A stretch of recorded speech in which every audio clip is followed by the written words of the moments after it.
Bonjour tout le monde, comme vous l'entendez à ma voix, je suis cloué au lit, donc je fais quand même une petite introduction rapide pour vous parler de 2-3 trucs très importants.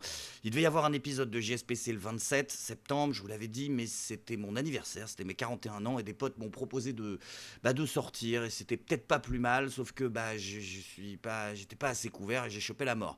Et vu que je suis encore plus con que ça m'a pas empêché de passer faire un live jusqu'à 2h du mat sur une autre chaîne après, et donc je me suis littéralement flingué. Donc du coup, tant pis pour l'épisode, mais j'ai quand même trouvé la force de monter cette deuxième partie du débrief, du dernier débrief avec Georges Kuzmanovic, cette partie-là étant consacrée à l'actualité internationale. Ça devait sortir vendredi dernier, mais là je le sors maintenant. Donc je vous souhaite un très bon épisode et pour les JSPC, je reprends je pense dans 3 jours. Le médecin m'a dit demain ça ira mieux, dans 3 jours ça devrait être cool. Donc go, mais je veux pas forcer la machine et me retrouver encore comme un con. Surtout que demain soir, à 20h, je tourne le prochain Pas content avec Tabibian, en tout cas un des prochains avec Jack le Fou. Alors, je peux pas vous promettre qu'il sera en direct, je voulais le faire en direct, ça dépendra de mon état. Si jamais je suis assez en forme, vous êtes prévenu dans l'onglet communauté qu'il y a un live à 20h, donc vous regarderez, vous aurez une notification qui vous l'indiquera.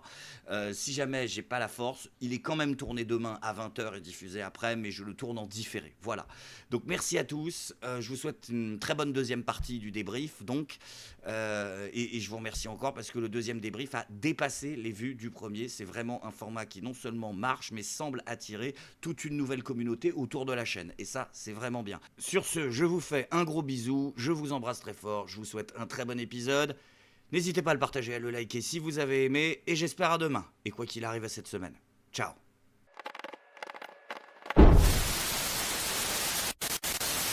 Ah, il y a un autre sujet qui est peut-être passé un petit peu au second plan de l'actualité politique de ces derniers temps. C'est une directive, c'est peut-être pas une directive, hein, tu me corrigeras, européenne, une résolution européenne du Parlement européen qui n'a pas fait autant de bruit que ce qu'elle aurait dû faire et qui est très récente. J'aimerais bien que tu nous éclaires un petit peu sur ça. Alors, autant la discussion sur le gouvernement, on peut rigoler de notre propre misère. Hein. C'était Felag, l'humoriste berbère, qui est malheureusement mort. Quand c'était la période très très difficile en Algérie, Felag avait fait une blague célèbre, il avait dit Ah, normalement, quand on atteint le fond de la piscine, on rebondit. Nous, en Algérie, on creuse. Bon. C'est un peu la France, on peut se marrer comme Felag, on finira par sortir, et puis la France refleurira. Là, ce qui se passe, l'autre sujet, c'est un sujet grave.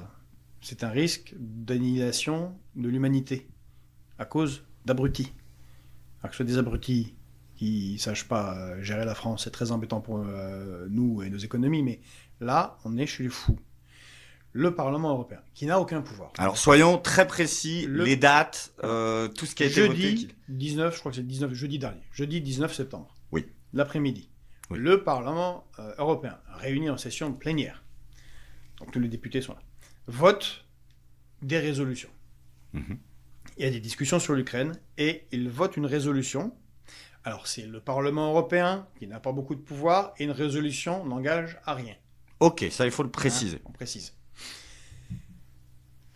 Vote une résolution enjoignant les États membres à autoriser l'Ukraine à utiliser les armes occidentales pour tirer dans la profondeur du territoire russe pour se défendre contre l'agression russe. Qu'est-ce qu'on appelle la profondeur ? Sur le territoire national russe, mais loin. 1000 km, 1500, au-delà des 300 km actuels. Genre Saint-Pétersbourg, c'est dedans ? Oui, Moscou, tout. Ok. Ok. Alors, le truc, c'est non, que... ils ont vraiment fait ça ? Oui, ils ont voté ça. Alors, il y avait une résolution, quand la guerre a commencé le 24 février 2022, très vite, le Parlement européen a fait une résolution disant qu'il faut couper toutes les relations économiques avec la Russie, en particulier ne plus acheter du tout d'énergie. Donc c'est une résolution qui n'engage à rien, mais bon, finalement, on est allé un peu par là avec les conséquences qu'on voit pour l'économie. Il y a toute une série de pays excités comme l'Estonie, parce que Mme von der Leyen a nommé l'ancienne première ministre de l'Estonie comme chef de la diplomatie européenne. Je la connais pas, c'est quelqu'un de bien? Oui, j'ai une dame dont le mari fait du business avec la Russie, soit dit en passant, qui est belliciste à mort. Oui, c'était un des scandales dans son pays. Belliciste à mort. Elle-même, elle est enfant d'un apparatchik total du Soviet suprême du RSS. Peu importe. De toute façon, ces gens sont toujours extraordinaires. Il n'y a pas de raison qu'on en ait qu'en France. Bah oui. Et en Estonie aussi, même si c'est un pays d'1 million d'habitants. Bon, cette dame a déclaré plusieurs fois qu'il faut que l'OTAN mène la guerre à la Russie de telle manière à ce que la Russie soit démembrée en une quinzaine d'États. Donc c'est elle qui ont choisi pour être ministre de Ah oui, de la diplomatie. elle s'est crue sous la colonisation en mode on prend une règle et on découpe la Russie en 15 et on... Putain, ah oui, d'accord. Donc déjà tout ça est assez délirant. Et donc ces gens-là, eux on autorise l'usage de nos armes occidentales sur la Russie. Bon, mais ça n'engage pas à grand-chose parce qu'ils n'ont pas vraiment les armes dont on parle. Voilà. Et c'est là que c'est important. Il faut que tout le monde comprenne. Okay. L'Ukraine, qu'on soit pro-ukrainien ou pro-russe, c'est pas le sujet. C'est parce qu'on va encore te le dire. Moi, j'en ai parlé un petit peu. Là, c'est un truc précis. Les Ukrainiens, à Kiev, ont été attaqués par la Russie en février 2022. Qu'ils aient eu des bonnes raisons, on s'en fiche. Eux, ils sont légitimement en droit de se considérer qu'ils sont attaqués, ils sont souverains, ils se défendent. Et quand ils se défendent, ils sont en guerre. Donc, même si c'est une opération militaire complètement stupide, ils ont le droit d'aller attaquer la Russie à Koursk. Oui. Ils ont le droit de tirer des trucs sur les Russes, et même dans la profondeur. Et ils le font, sans que personne n'ait à donner leur autorisation. Ils détruisent ou essayent de détruire des raffineries, des dépôts d'ammunition dans la profondeur russe. D'ailleurs, ils ont fait des attaques de drones il n'y a pas longtemps, au nord de Moscou, très très loin du front. Ils le font. Il n'y a pas besoin d'autorisation. Et c'est pour ça que c'est un peu pervers, cette histoire. Ça concerne 4 systèmes d'armes, ce dont on parle. 4, ok. Principalement. Enfin, il y a le 5e, c'est le F-16, mais bon, on y viendra après. Mais c'est les missiles sol-sol. Donc des missiles qui sont tirés du sol pour toucher une cible au sol. Sol-sol. On a les Storm Shadow. C'est à peu près les mêmes armes, on va dire. Mais Storm Shadow britanniques. Qui sont des missiles sol-sol longue portée. Ok. Et puis très très d'autres technologies, c'est très dur à arrêter. Alors, des fois on y arrive, les Russes y arrivent. C'est pas les drones en plastique de Zelensky. Non, c'est du bon missile. C'est compliqué à arrêter. Il y en a beaucoup qui passent. On a le Scalp en France, qui est à peu près un Storm Shadow. Les Allemands font du Taurus. Et les Américains, c'est l'Atakems. Ok ? Sauf que ce qu'on ne dit pas, l'autorisation, c'est pas juste on vend une arme et puis après une Kalachnikov ou un char, puis c'est fais plus ce à moi. que tu veux. Voilà. Bon, tu vends une arme. C'est que ces armes sont trop compliquées, et puis ça serait un trop grand transfert de connaissances, sont programmées par des soldats de l'OTAN. Les Storm Shadow sont programmés par des Britanniques. Les Scalp sont programmés par des Français. Les Atakems sont programmés par des Américains. Pas des Ukrainiens avec un double passeport, il doit y en avoir un ou deux. Non, des Américains, des Français, des Anglais. Mais qu'est-ce que ça change ? C'est pour ça que l'Allemagne, le Bundestag, a refusé de vendre des Taurus les Taurus, c'est le même système mais allemand, à l'Ukraine. Parce qu'ils ne veulent pas se retrouver impliqués directement dans une guerre. Et le fait qu'ils soutiennent l'Ukraine. Ils envoient des chars, des léopards, des mardeurs, mais ils ne veulent pas que des soldats allemands sur le sol ukrainien programment des missiles. Ah, parce que les Ukrainiens ne sont pas capables de les lancer eux-mêmes. Oui, et en plus de la programmation, ça demande un soutien informationnel satellitaire, ou de drones, ou électronique, autant. Pour faire simple, pour comprendre bien, c'est comme si en 2011, quand on a fait la guerre à la Libye, qu'on soit pro-libyen, qu'on trouve que les Français n'auraient pas dû, on s'en fout. On est en guerre contre la Libye. La Libye, bon, elle a le droit de se défendre, même si on trouve que c'est pas bien la Libye. Bon, ils tirent un missile sur la France. Ouais. Qu'est-ce qu'on aurait pensé si les Libyens avaient tiré un missile russe ? Bon, déjà, c'est agaçant. Mais que ce missile est programmé par des Russes, des soldats russes en Libye, et qu'il est guidé par des satellites militaires russes. C'est la Russie qui nous attaque. Point. Voilà. C'est QFD. Donc, ces dingues ont voté une résolution qui n'engage à rien, mais enjoignant les États membres à entrer en guerre avec la Russie. La Russie, je rappelle, n'est pas la Serbie, c'est pas l'Irak, c'est la première ou la deuxième ou équivalent des États-Unis, nation nucléaire. Et le plus beau, c'est que la Grande-Bretagne est sortie de l'UE avec le Brexit. D'accord ? Oui. Donc la résolution ne concerne pas la Grande-Bretagne. Et c'est Storm Shadow. OK ? L'Allemagne, elle est dans l'UE, mais elle n'a pas vendu de Taurus. Et puis l'ATACMS américain, le Pentagone, les résolutions du Parlement européen, il se la roule, il se la fume. Voilà. Donc ça enjoint qui à faire quoi ? C'est la France. La France.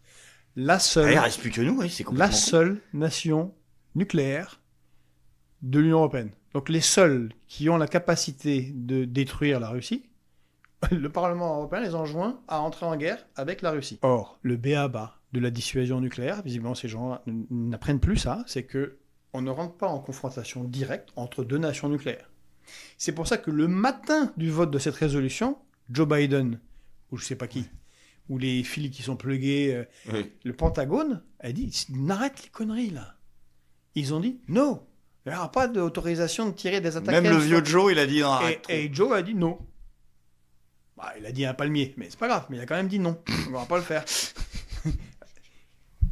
Mais von der Leyen et puis sa nouvelle ministre des Affaires étrangères estonienne et une assez grande majorité, le Parlement européen, vote une résolution d'entrée en guerre. Donc on rappelle, la France, seule nation nucléaire, on a la seule armée un peu sérieuse et réaliste d'Europe, même si elle est en grande difficulté, on a à peine une semaine de munitions conventionnelles.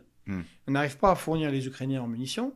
Tout ça est une catastrophe généralisée économiquement. En fait, aujourd'hui, nous n'avons pas de criticité sur les corps de bombes, ce que Tarbes produit. C'est évidemment la production de poudre, où ne me demandez pas pourquoi, mais il y a de ça maintenant quelques années, ça remonte aux fin des années 90, début des années 2000, il n'y a plus de production de poudre sur le territoire national, et nous achetons notre poudre dans les pays du nord de l'Europe ou en Allemagne.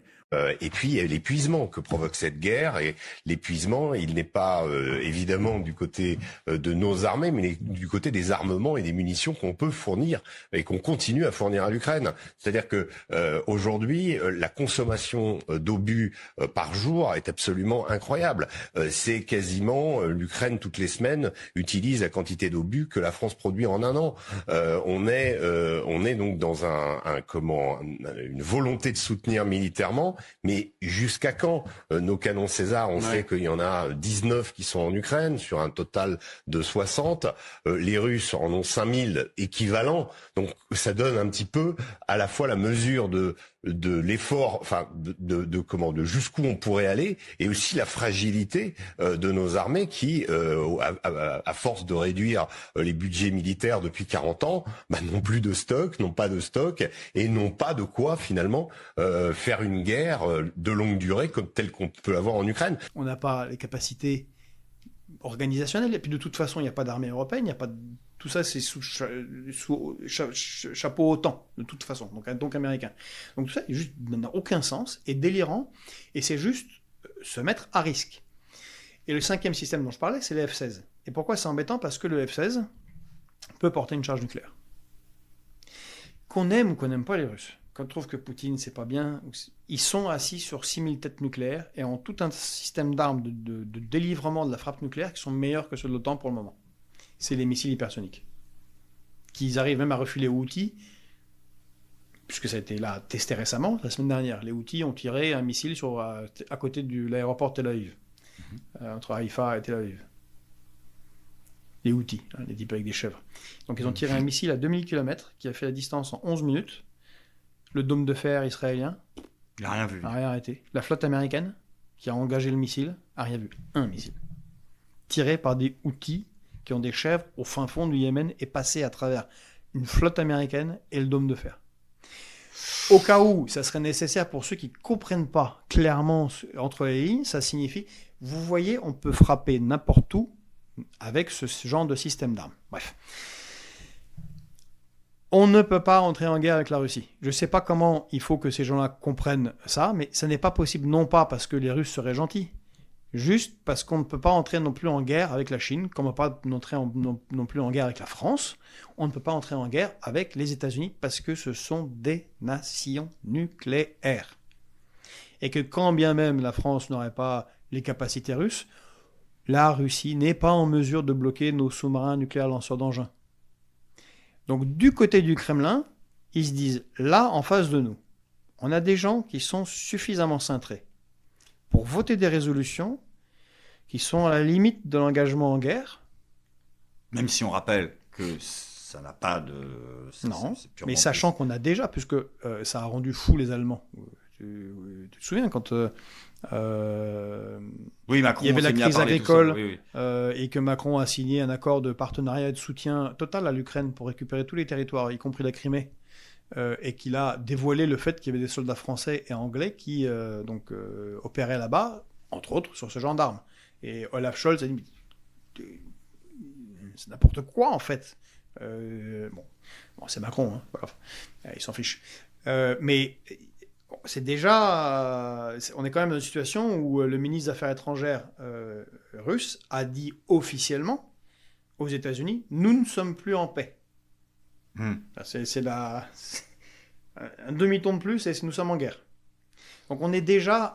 Et toute personne sérieuse, John Mearsheimer, Jeffrey Sachs, tous les stratèges américains sérieux, pour ceux qui peuvent les suivre, les lire, le Pentagone, tout le monde sait qu'on est à moins 5 minutes de Doomsday, c'est-à-dire du tir nucléaire. Donc la situation où on est actuellement, et c'est ça qui est fou, ne se rendent pas compte les leaders européens. Et notre gouvernement de branquignol n'est pas du tout armé pour penser cette situation. On est dans une situation qui est bien plus dangereuse que la crise des missiles de Cuba. Entre Khrouchtchev et Kennedy. Bien plus dangereux. Oui, parce que les systèmes d'armes, il y en a plus, ils sont plus rapides, ils sont plus automatisés, les temps de réaction pour se comprendre et comprendre qu'est-ce qui se passe sont réduits. D'ailleurs, c'est pour ça que la Russie ne veut pas que l'Ukraine rentre dans l'OTAN. Parce que si, comme les Américains mettent des missiles à Aegis porteurs d'armes nucléaires dans tous les pays de l'OTAN, les Américains ont dit qu'ils allaient mettre des missiles nucléaires en Allemagne. Bon, retour aux crises des missiles Pershing des années 80, bon bref. On a des gens qui ne sont pas sérieux, qui jouent avec la guerre, et là, c'est une guerre qu'on ne peut pas mener. Non pas, encore une fois, parce qu'on ne pourrait pas gagner contre la Russie ou je ne sais quel délire, c'est parce que ça serait une guerre nucléaire. Et jusqu'à quoi peuvent aller, et puisque je lis, on me le reproche assez, je lis ce que font les Russes. Les Russes gagnent la guerre en Ukraine en ce moment. Ils n'ont pas de problème économique. Et ils gagnent la guerre méta beaucoup plus importante, qui est la guerre des BRICS contre l'OTAN. De leur point de vue à eux, envoyer les systèmes d'armes longue portée, Scalp, Atacms, c'est Joe Biden qui disait ça serait franchir une ligne rouge si on le faisait l'OTAN, ça pourrait déclencher la Troisième Guerre mondiale. Ce sont les propos de Joe Biden, officiel de Washington. Nous sommes préoccupés par l'escalade depuis le tout début de cette guerre, et ces préoccupations restent valables. Le président a déclaré qu'il ne voulait pas être responsable du déclenchement de la Troisième Guerre mondiale. Nous ne voulons pas d'un conflit avec la Russie, une autre puissance nucléaire. On l'a fait. Envoyer des chars qui pourraient attaquer le territoire russe, des chars occidentaux, ça serait franchir une ligne. C'est pas les Russes qui disent ça, c'est nous, qui pourraient déclencher la Troisième Guerre mondiale. Envoyer des avions F-16, ça pourrait être quelque chose qui pourrait déclencher la Troisième Guerre mondiale. Malgré tous ces trucs-là qu'on a envoyés, l'aide à l'Ukraine, les armements, les munitions, c'est une défaite militaire. Donc du point de vue, qu'est-ce qui reste comme arme maintenant, quand on a envoyé les F-16 là ? Qu'est-ce qui reste comme arme ? Qu'est-ce qui reste comme arme ? Il ne reste qu'une seule arme. Du point de vue du Kremlin, du point de vue des stratèges militaires, je parle de ceux qui s'occupent de la dissuasion nucléaire.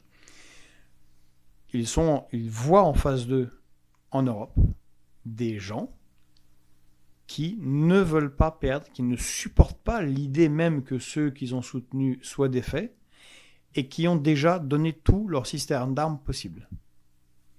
Il n'en reste qu'un seul.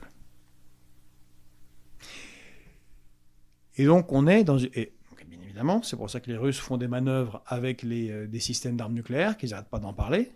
Il faut se replonger dans la crise de Cuba, c'est la même chose. Et l'un et l'autre expliquent comment il va détruire l'autre. Mais nous, leaders européens, on a l'air de ne pas entendre. Ça rentre là, ça sort ici. Bon, fort heureusement, les discussions se font entre le Kremlin et Washington. L'Europe est complètement de côté. Mais on a des dirigeants européens qui ne comprennent pas ce qui se passe et la dangerosité de ce qu'ils proposent. Mais il y a des gens qui sont pas d'accord avec toi. Moi, j'en ai parlé sur Twitter. Par exemple, j'ai eu une réponse très likée du Melting Pot. Alors, le Melting Pot, rendre les hommes prospères et habiles dans l'art de séduire les femmes. Plus de 100 hommes coachés, libertariens, on le salue, et qui me répondaient, c'est une très bonne chose. L'Europe et les États-Unis doivent mettre un énorme coup de pression à Poutine pour qu'un accord de paix à l'avantage de l'Ukraine soit trouvé. Tu peux rien dire. Ah non, il a raison. Encore une fois, qu'on soit pro-Ukraine, pro-Russie. Lui est pro-Ukraine, très bien, il a parfaitement le droit. Non, il n'est pas pro-Ukraine, il a dit qu'il est pour la liberté et les droits de l'homme. Okay. Il est pour la liberté et les droits de l'homme. Mais peu importe, il est légitime, et c'était la stratégie, de soutenir l'Ukraine et de mettre des coups de pression, c'était les sanctions, les envois d'armes, tout un tas de choses, pour que l'Ukraine soit en position favorable dans des négociations. Il ne fait que dire un truisme. Le problème... c'est que les coups de pression, ça a raté. Les Ukrainiens, ils meurent en masse. Leurs infrastructures sont détruites totalement. La Russie est florissante économiquement. Tout va très bien, en fait. Et ils gagnent la guerre maintenant au sol. Donc, en fait, on va bien faire la pression. Mais à chaque fois, c'était la pression. Là, les systèmes d'armes dont on parle... sur une pression sans être une pression, parce qu'il n'y en a pas non plus des tonnes de systèmes d'armes. Et puis d'ailleurs, j'ai fait une erreur, en fait, c'est pas tous des sol-sol. En fait, certains doivent être tirés, c'est des missiles qui touchent des cibles au sol fixes, mais qui doivent être tirés par des avions, que les Russes non plus, que les Ukrainiens non plus en masse. C'était les Sukhoi 24 ou 25, dont beaucoup ont été détruits, et donc le F-16 peut le faire. Mais le problème est toujours le même, il n'y a pas d'arme miracle. En fait, ça ne marche pas. La situation est, on va faire une nouvelle pression qui ne va faire qu'une seule chose, c'est pousser davantage la conquête de l'Ukraine par la Russie. C'est des pressions, je ne comprends pas très bien en quoi c'est une pression. Mais... sauf que cette pression-là nous met en situation de guerre nucléaire avec la Russie. En quoi c'est bien, évidemment pour l'Ukraine, je ne vois pas très bien, mais en quoi c'est bien pour nous, en quoi c'est bien pour l'humanité ? Parce que en 72 heures, on est tous morts. Il n'y aura plus tous morts. C'est-à-dire nous, les oiseaux, les ours, quasiment toutes les plantes. Il sera deux pingouins sur la banquise. Quoi. Voilà. Puis aussi, il faut qu'ils bouffent des poissons, des trucs. Enfin bon, ils ne vont pas tenir longtemps, les pingouins. De quoi ils parlent, en fait ? Quelle pression ? Faisons pression. Bruno Le Maire, on en a parlé, a fait pression. On va mettre l'économie russe à genoux. Bon, on s'est moqué de Bruno Le Maire, mais il n'y a pas que lui qui pensait ça. Bruno Le Maire a fait une réunion avec la ministre de l'économie de la zone OTAN, avec les grands responsables bancaires, avec les présidents des banques centrales européennes et américaines, et ils se sont dit, on a bien plus de PIB que la Russie, on va leur mettre pression. On va les forcer à négocier. On va les forcer à capituler. SWIFT, c'est l'arme nucléaire financière. Quand on a une arme nucléaire financière entre les mains, on réfléchit avant de l'utiliser. Certains États membres ont fait part de réserves. La France ne fait pas partie de ces États. Je tiens à le dire avec beaucoup de clarté. Nous allons évaluer les conséquences de l'utilisation de cette arme nucléaire financière. Et je tiens à dire que cette évaluation ne va pas être faite dans les jours, dans les semaines qui viennent. Elle va être faite dans les heures qui viennent. Je crois que c'est aussi la preuve de notre totale détermination à frapper au cœur le pouvoir de Vladimir Poutine. Nous allons livrer une guerre économique et financière totale à la Russie. Et le peuple russe en paiera aussi les conséquences. Nous voulons viser le cœur du système russe, nous visons Vladimir Poutine, nous visons les oligarques, mais nous visons aussi toute l'économie russe. Nous allons voir des queues de Russes qui cherchent à avoir de l'argent liquide dans les banques. Nous allons donc provoquer l'effondrement de l'économie russe. Très bien, mais ça a échoué.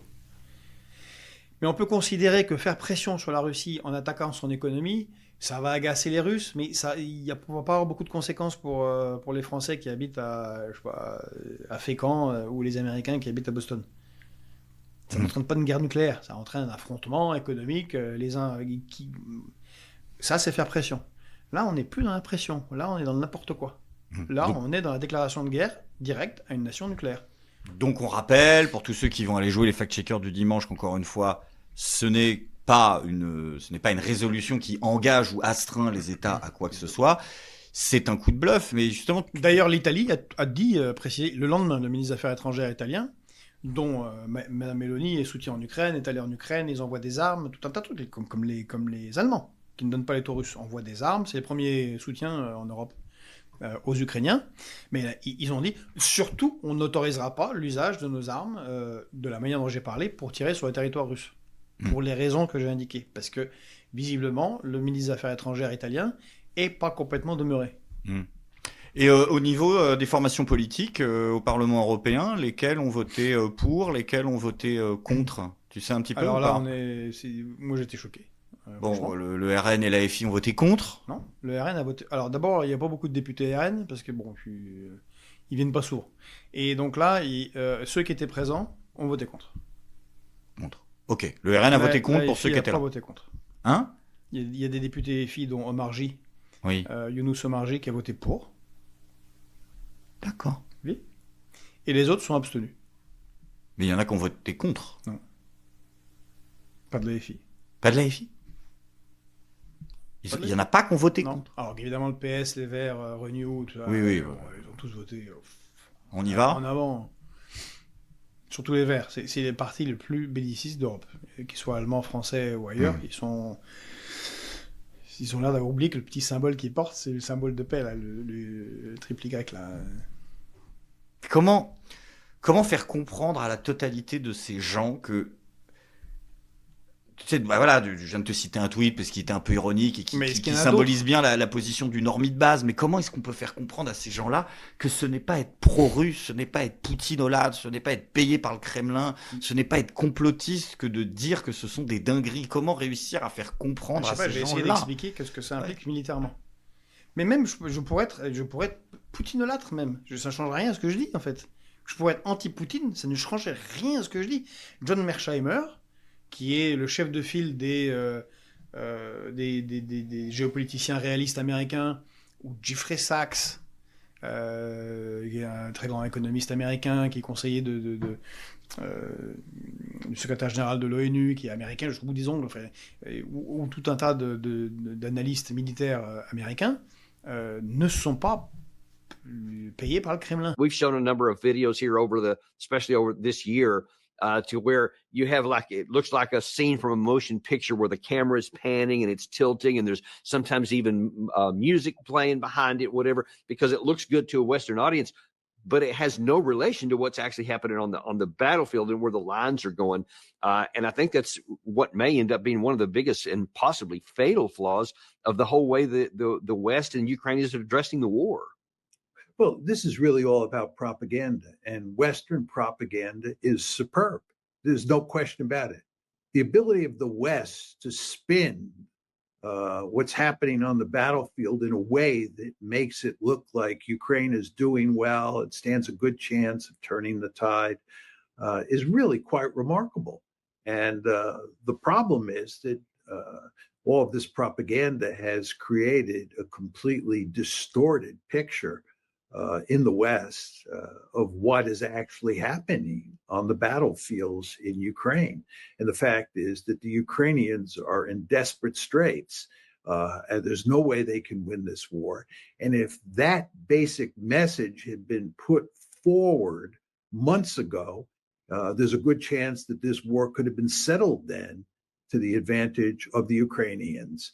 But instead, we have created this false narrative that the Ukrainians are doing well, and if we just give them some more weapons, they'll do even better.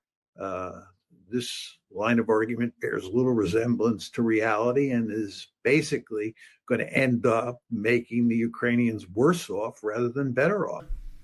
D'ailleurs, Jeffrey Sachs a écrit un livre extraordinaire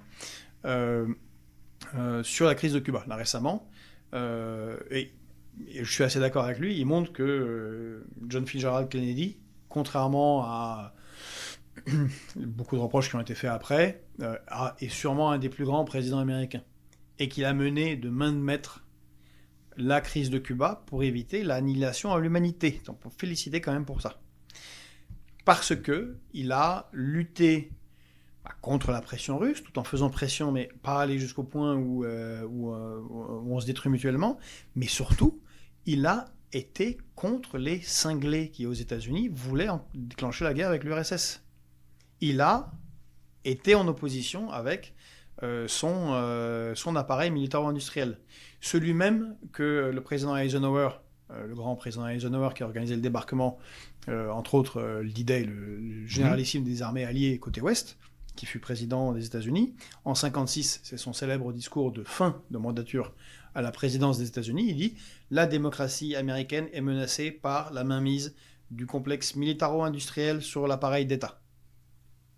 Les générations futures devront s'en prémunir. » Je ne cite pas exactement, mais largement dans l'esprit.